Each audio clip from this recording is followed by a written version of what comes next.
Le Cameroun est battu à Yaoundé 0-1 contre l'Algérie. L'entraîneur Rigobert Song a apaisé les Camerounais par des propos hautement philosophiques. Le plus dur, c'est quand tu ne sais pas que tu es en danger. C'est de ça qu'il s'agit. Comment avez-vous perçu cette maxime philosophique? ça vient toujours de l'imaginaire d'un lion blessé. Et c'est très intriguant. Mais ça a toute sa profondeur, ce qu'il dit. Ça a toute sa profondeur. Si on analyse seulement l'évolution même de la vie humaine, on se rend compte que même avec le danger, quand tu es en danger, c'est pas à ce moment-là que tu te morfonds sur toi, tu sais que tu es en danger, mais quand tu n'es pas en danger et que le danger s'abat sur toi, c'est la panique, c'est l'effondrement, c'est les pensées qui se portent vers certains actes qui sont pour moi catégorisés comme lâches, c'est-à-dire le suicide. Vous pensez à plein de choses qui vous détachent même de l'envie de vivre. Et donc parce que vous ne vous attendiez pas au danger, mais le danger s'abat sur vous. Et donc le concept philosophique que déploie le coach des Lions ici est fort révélateur, qui s'applique même à la vie de chaque individu.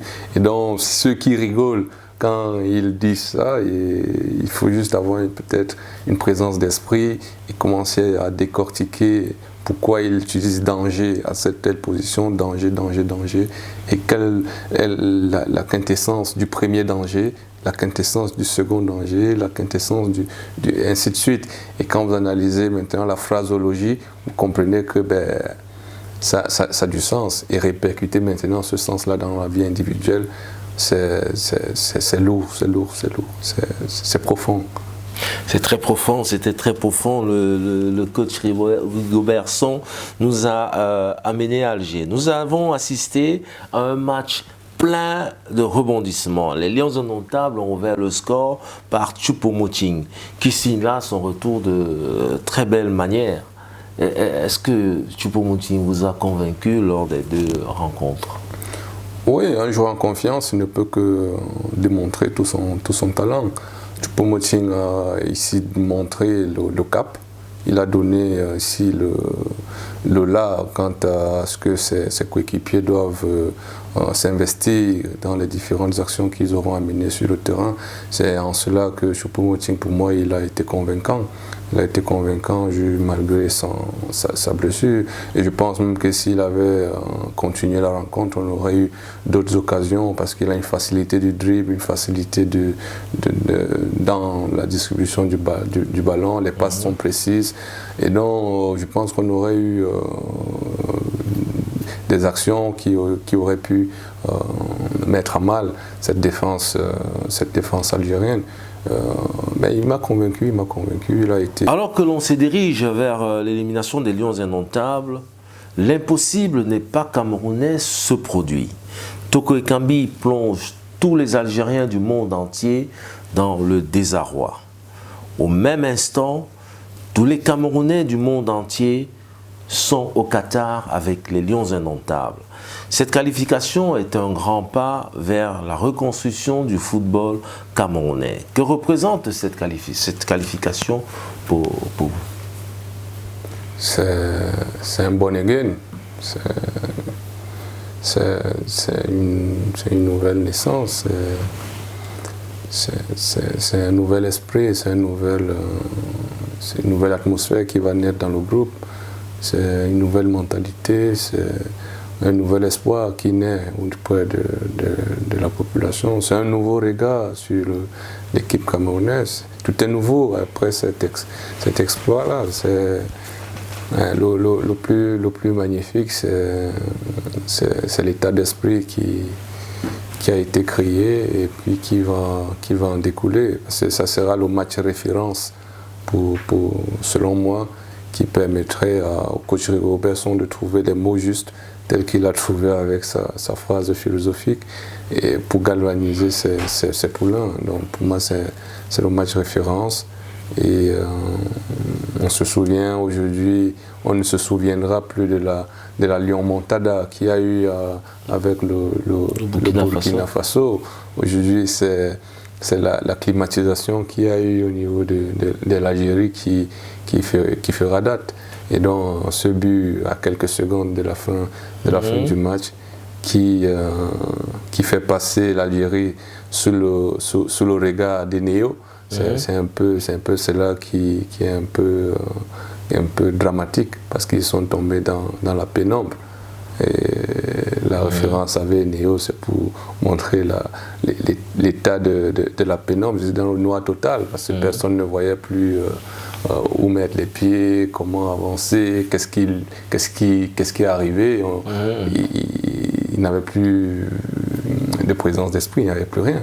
Ce qui nous a été évité par ce magnifique but de Togo Ekambi. Le Cameroun n'a pas encore joué contre la Serbie en match international et la Suisse. Ce sont deux rencontres où les Camerounais devront pour la première fois rencontrer ces équipes-là. On pourra rester favori si on arrive à prendre des points face à ces deux équipes. Ouais, on va en compétition pour prendre des points, bien qu'un nul est aussi acceptable, mais le plus important, c'est les calculs mathématiques qui viendront après. Le prime abord, c'est essayer la victoire, s'activer à avoir la victoire et travailler pour la victoire. Maintenant, si les Camerounais arrivent là-bas et commencent à faire du tourisme comme c'est à Dubaï, c'est pas moi, à Doha, là, on commence à regarder les stades, ou alors, c'est pas moi, ce qu'ils feront là-bas, on va se prendre des déculottés. Il faut rester concentré et faire le job selon les objectifs qui ont été fixés. Pour ma part, je crois que c'est tout ce qu'il faudra faire. Vous avez suivi le mondial, les équipes africaines sont certes éliminées de ce mondial, mais nous avons encore le Maroc qui continue à faire rêver les Africains. Oui, tout à fait, tout à fait. C'est le meilleur, c'est l'endroit idéal pour poser ce questionnement que vous faites aujourd'hui, à savoir les chances des équipes africaines à hisser l'Afrique au toit du monde en termes de gagne de cette Coupe du Monde que nous cherchons tous. Maintenant, le Maroc est resté dans la compétition, les autres équipes africaines participant à cette coupe-là ont été éliminées. Et la question a son pesant d'or. Maintenant, il faut trouver les moyens, analyser qu'est-ce qui fait problème, qu'est-ce qui cause les véritables faiblesses de la participation africaine quant à essayer de gagner cette Coupe du Monde. On reviendra sur certaines polémiques, mais avant tout, parlons-en du Maroc. Le Maroc a son impact physique, a son système défensif, a sa contre-attaque qu'elle met en place, a ses individualités, mais un collectif bourré de technique. Et on a une impression que le Maroc n'a pas encore atteint sa limite. Non, le Maroc n'a pas encore atteint sa limite et sa limite ne saurait être atteinte. Les équipes africaines ont beaucoup de polémiques. Il y a des polémiques sur les sélections des joueurs, notamment le Ghana par exemple. On évoque des joueurs qui ont monnayé leur sélection, notamment au Cameroun. Est-ce que ces déclarations ou ces dits sont fondés? À l'heure actuelle, de ce que j'ai lu ou entendu, ça relève encore de la rumeur. Mais au Cameroun, la rumeur a ceci de particulier qu'elle devient vraie au fil du moment, au fil de l'évolution du temps. Et on ne saurait évacuer l'information que vous donnez d'un revers de la main. Ce qui me choque ici, c'est le climat préhistorique dans lequel nous vivons encore, à savoir qu'on regarde les autres évoluer, mais nous, on se contente de parler de l'évolution, de formuler des théories d'évolution en termes de management, mais quand vous êtes au fait ou alors au charbon, vous cultivez un comportement préhistorique. Vous monnayez votre participation à une équipe nationale qui veut voir les couleurs de son pays se hisser au plus haut niveau.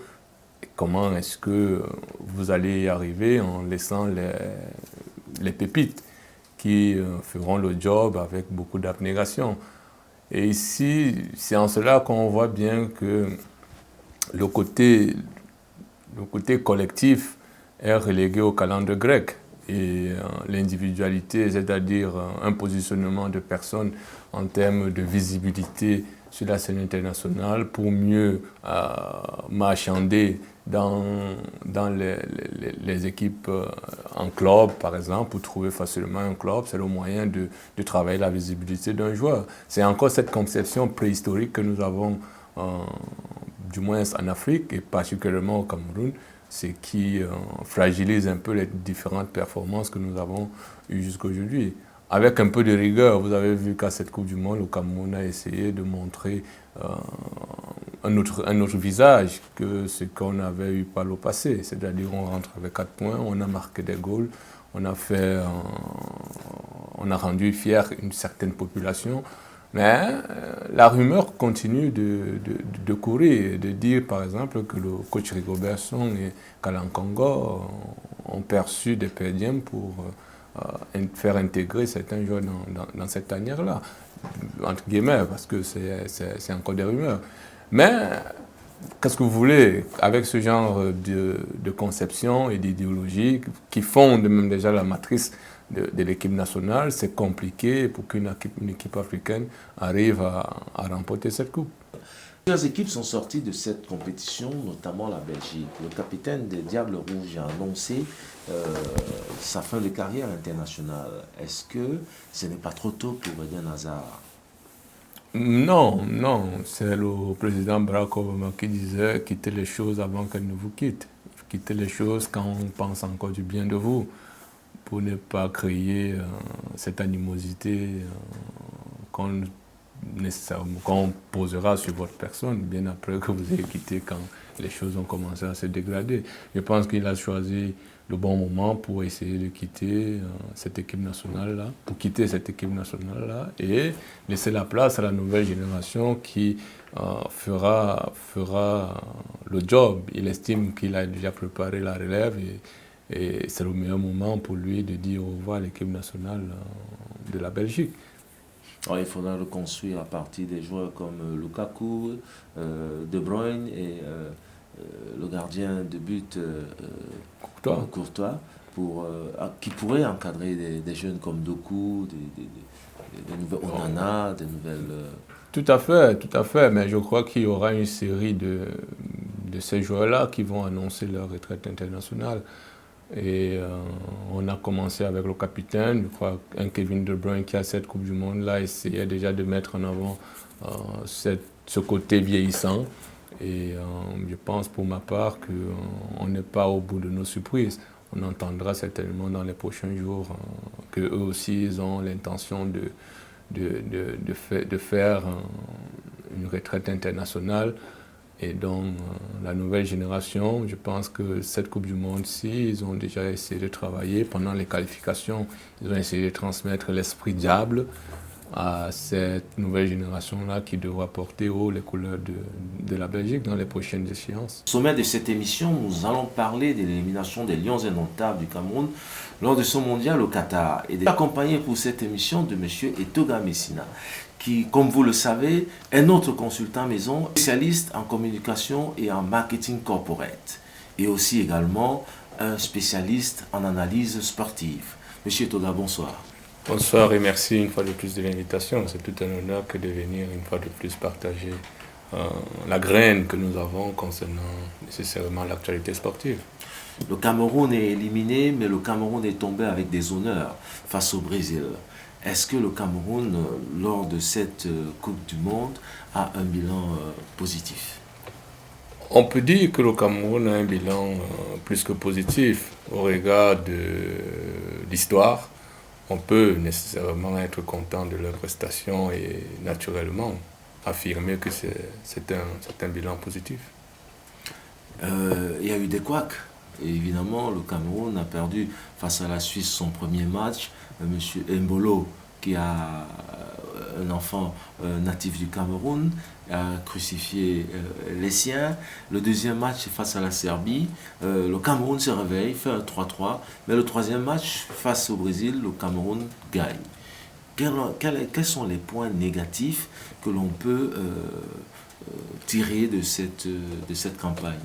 Déjà, je prendrai les propos du coach et partant de là, essayer de faire ressortir, n'est-ce pas, l'état d'esprit qui a accompagné l'équipe camerounaise à cette Coupe du Monde.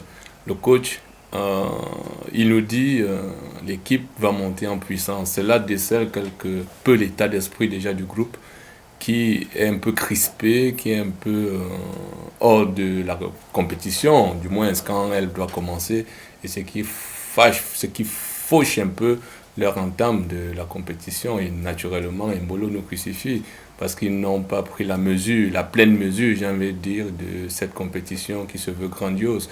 Et malgré l'expérience que le coach a d'avoir eu à participer à quatre Coupes du Monde, il n'a pas transmis, n'est-ce pas, le conseil qui est, ma foi, utile en début de compétition, que le match est crucial et il faille être présent quand cela est nécessaire, ce qui nous a manqué à la première rencontre, naturellement.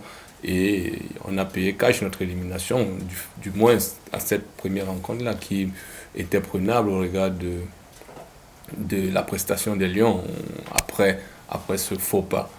Mais maintenant, cet état d'esprit déjà du coach aussi montre qu'il allait là-bas pour apprendre. Il n'allait pas forcément avec en esprit les ambitions que les Camerounais ont cataloguées de démesurées du président de la Fédération camerounaise de football. Et donc il allait là-bas en tant que novice déjà de la compétition, comme entraîneur, j'ai envie de dire, et en tant que jeune gestionnaire de cette tanière de football, parce qu'il n'est pas là, ça fait longtemps, je pense que c'est moins d'1 an déjà. Et au regard de cette prestation qu'il a, c'est un guerrier, il est en train de bâtir quelque chose qui va être positif pour la suite. Et donc c'est en cela que cette équipe, elle a donné des marques qui permettent aux Camerounais de dire qu'ils ont retrouvé une équipe camerounaise. Nous allons revenir sur les propos démesurés que les Camerounais ont considérés démesurés de la part du président de la Fédération camerounaise de football, Samuel Eto'o. Pour l'instant, nous allons parler de cette inexpérience du coach Rigobert Song. Rigobert Song n'a pas d'expérience. Tout le staff n'a pas d'expérience. Est-ce que ce n'est pas l'occasion de donner à Rigobert Song cette assise pour travailler dans le long terme? Tout à fait, mais vous savez bien que les Camerounais sont un peu versatiles. Au regard, ils évoluent en fonction des résultats qu'ils ont à l'immédiat. Et ce qui fâche un peu la stratégie, parce que toute organisation est basée sur la définition d'une certaine stratégie qui se veut globale. Et en fonction maintenant, on définit des sous-stratégies qui vont aider à satisfaire la stratégie globale. Maintenant, on sort d'une compétition avec 4 points, ce qui n'a jamais été le cas après une vingtaine d'années, comme le capitaine Vincent Boubacar l'a si bien dit.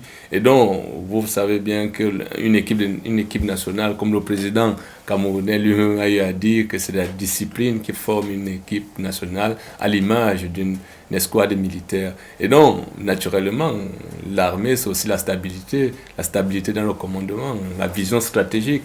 Et ici, est-ce que nous avons cette vision stratégique-là qui permet de définir une vision claire et qui émane nécessairement des aspirations du peuple qui sont concrétisées par les dirigeants qui gèrent véritablement ce football-là. Maintenant, le président de la Fédération camerounaise de football, il a les rênes.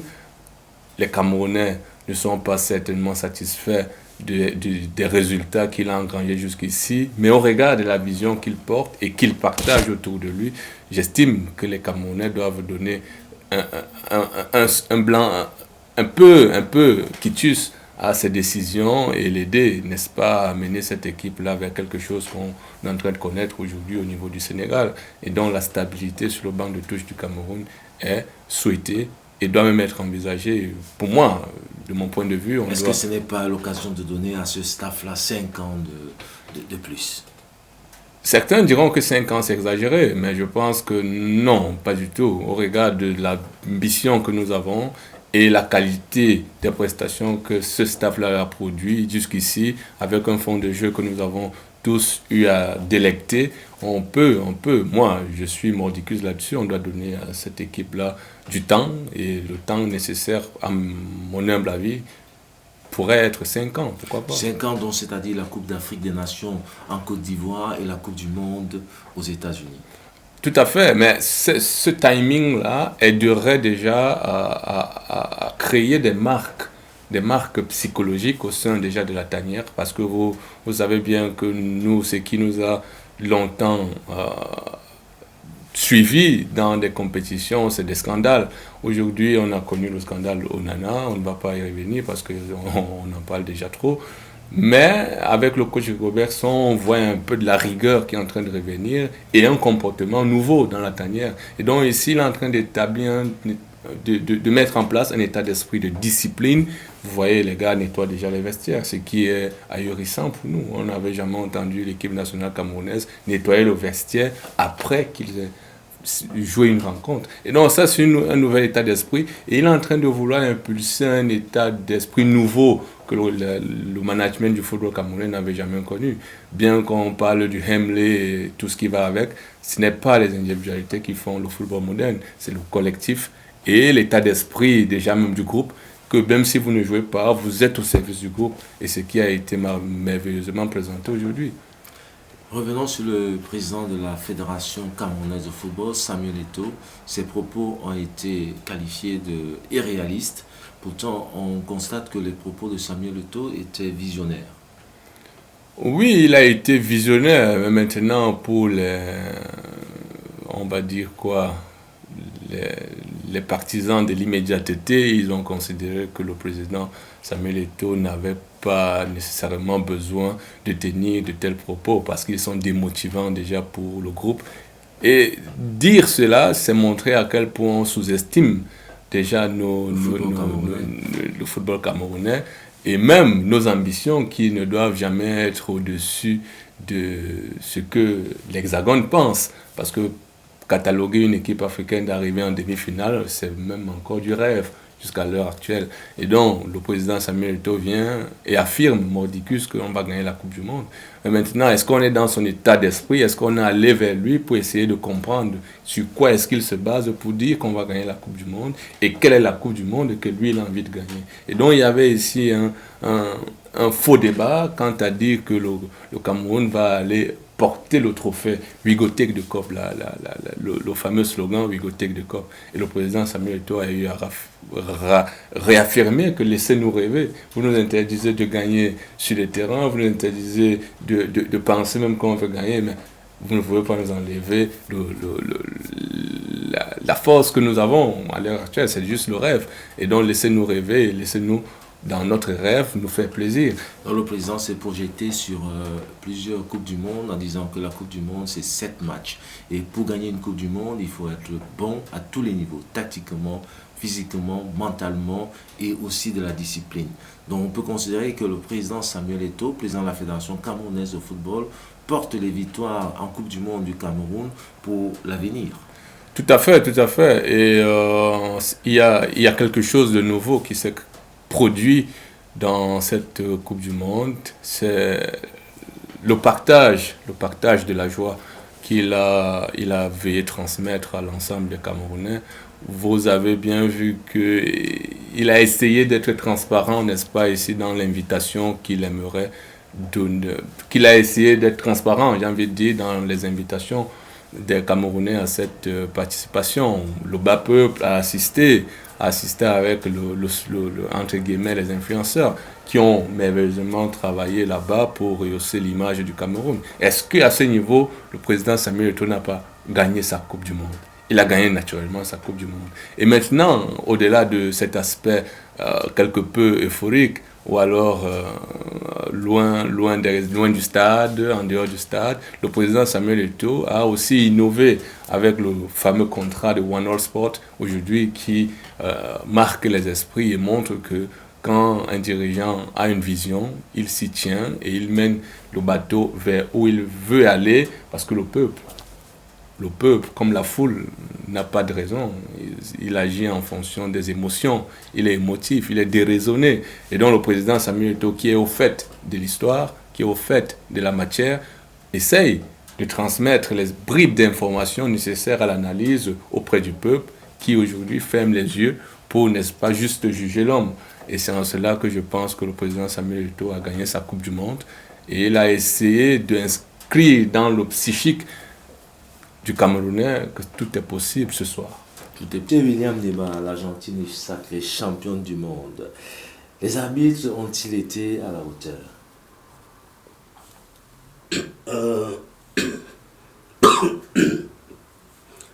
Bonsoir mes chers téléspectateurs. Bonsoir les internautes et bonsoir aussi à mes amis qui sont ici. La Coupe du Monde au Qatar, il faut bien dire que ça a été un festival de foot parce qu'on a vu, surtout en quart de finale, on a vu quatre matchs de très très très grande qualité. Et si on devait parier pour avoir une Coupe du Monde comme ça, à part la Coupe du Monde en 2010 en Afrique du Sud, ça c'est une des Coupes du Monde encore que moi j'ai pris beaucoup de plaisir à regarder les matchs. Et en parlant des arbitres, surtout le match contre l'Argentine en finale, ouais, lui il n'a pas été parfait, mais il n'a pas été aussi très mauvais. Donc le score final a été reflété pas décidé par l'arbitre, et c'est ce qu'on attend d'un bon match de football. Si c'est l'arbitre qui est la star, c'est là où il n'y a pas un bon match. Donc, moi, ça n'a pas été mauvais. Monsieur Toga? Ouais, je partage le point de vue de William sur le fait que l'arbitrage n'a pas été mauvais. Il a même rehaussé le niveau de jeu de cette rencontre, en particulier France-Argentine. Et au cours de la compétition, il y a quelques arbitres qui sont sortis de cette prestation qu'on a voulu honorable, mais dans l'ensemble, ça a été bien. Monsieur Nema, techniquement, où a pêché Rigobert Song? Avant de parler technique, je suis d'abord d'avis que nous, c'est bien d'avoir un entraîneur local. Et ça, c'est toujours ce que moi j'ai toujours souhaité. Parce que nous, on vit ici, on sait que nous, on a aussi certaines compétences. Et si on a la chance, on peut toujours valoir notre compétence avec notre peuple. Mais sous le fait que je trouve seulement que dans un groupe, où il faut avoir la déontologie de savoir que moi, en tant qu'entraîneur, parce qu'on est en train de vivre maintenant dans un monde que nos enfants ne voient pas le monde sous la même façon que nous, du côté discipline. Et dans un groupe, je vais vous donner un exemple par exemple, Mbappé, il avait gagné la Coupe du Monde quand il avait 19 ans. Il n'avait pas grand-chose à dire. Mais au fur des 4 dernières années, avant de venir dans cette Coupe du Monde, Mbappé fait parmi un des meilleurs joueurs au monde, malgré son jeune âge de 23 ans. Donc dans un groupe, il y a toujours des cadres. Et dans ces cadres, ce n'est pas seulement le capitaine. Ces cadres, ils ont le droit de pouvoir dire à un entraîneur que ça c'est ce que nous on pense, ça c'est notre avis pour pouvoir venir au bout d'un adversaire ou pouvoir gagner un match. Et un entraîneur qui a cette déontologie doit pouvoir écouter les cadres de son groupe. On ne vit plus encore dans un monde que le dernier parole, ça vient à moi et à moi seul. Si tu ne veux pas écouter, tu dois prendre ta valise, tu rentres à la maison. Ça ne se fait plus. Ce monde-ci, ça ne se fait plus comme avant. Vous voyez même en mi-temps, la France contre l'Argentine, c'est Mbappé qui a pris la parole. Didier Deschamps, c'est quelqu'un, il faut avoir un entraîneur qui a cette psychologie de savoir. Didier Deschamps, c'est un père des enfants aussi, mais c'est aussi la génération de Zinedine Zidane. c'est quelqu'un qui est dans ses cinquantaines, mais ils savent qu'il y a certains moments que c'est eux qui doivent parler. Parce qu'il faut mettre les joueurs en bonne disposition. Les joueurs doivent se sentir bien. Quand on se sent bien, on va bien prester. Et Samuel Eto'o il a toujours, même quand il jouait partout, même à Barcelone ou à Inter, Samuel Eto'o il a toujours parlé. Il n'a pas fermé ça parce qu'il faisait parmi le cadre. C'est pour aider, vous essayez d'utiliser ça pour aider un résultat commun, pour que l'équipe avance. Et c'est ça que moi, c'est juste seulement un des aspects que je dis que Rigobert Song n'est pas encore à la hauteur intellectuellement, ou il n'a pas la déontologie de savoir que ce moment-ci, je dois laisser ça aux joueurs. Je dois seulement écouter. Tous les grands entraîneurs au monde, ça se fait maintenant. On ne vit plus encore à l'époque, vous allez seulement jouer et puis c'est moi qui ai la dernière parole. Ici, vous faites allusion à André Onana qui a été exclu et puis il y a 2 jours a annoncé sa fin de carrière internationale. C'est triste parce qu'on vient de perdre aussi un des plus grands talents, plus grand gardien au monde. C'est vraiment triste pour le football camerounais, mais on connaît aussi que le Cameroun a toujours produit le plus grand talent au monde. C'est un pays qui a cette rage de vaincre.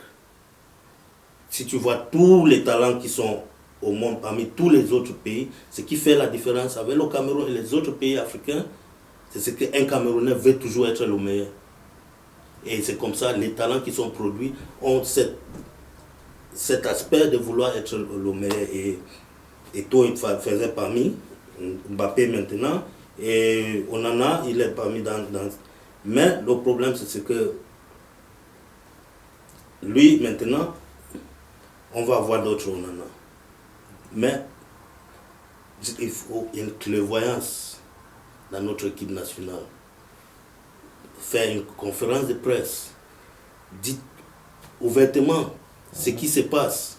Il ne faut pas que les Camerounais commencent à deviner, oh c'était comme ça, ou il y a un vidéo qui a pris une fuite quelque part, c'est son qui a fait, ça ce sont des choses que ça doit être digne maintenant de notre fédération. On doit avoir une certaine ouverture, il faut pouvoir informer les Camerounais pour que toutes ces choses, pour le bien-être du football camerounais au fait. Monsieur Neba, comment faudrait-il faire pour arriver à avoir une équipe performante avec des joueurs binationaux inclus au niveau des Lions indomptables?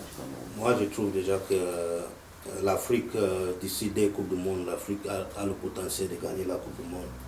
S'il y a des structures, bien sûr.